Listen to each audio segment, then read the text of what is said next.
Culture is not a superstructure, it's not something that comes sometime later and is built on some foundation. Culture is the foundation itself.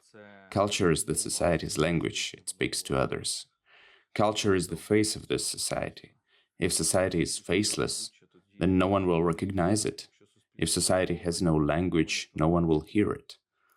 It seems to me that now, during the war, we began to understand this in a special way, because there is such a thirst for culture, because people understand that culture is the key to our survival.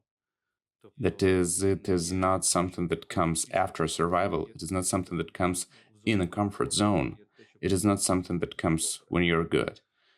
Culture is an element of resistance, it is an element of reaction, in particular to what is bad for you.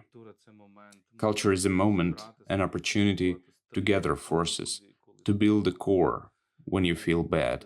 When you've been knocked down, culture is the force that helps you get back on your feet. It seems to me that the enemy is killing us for our culture, because the enemy wants us to be no different from him. The enemy wants us to be just like him.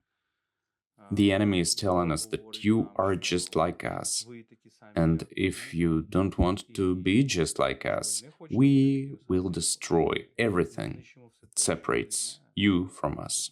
And how should we respond to this?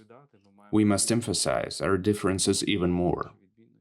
The differences of our culture, the differences in how we view the world, the differences in how we treat each other, how we organize ourselves in society, what music we listen to, what texts we read, what language we speak. And this is very important because they are killing us for our language, they are killing us for our culture. And our response should be even more Ukrainian language, even more Ukrainian culture. Because it is the core around which everything else is built. This is a certain core of the personality. If you don't have a core, you fall apart as a person. And society is also falling apart. Culture is that thing, that strength, that energy, that trunk that does not allow society to collapse.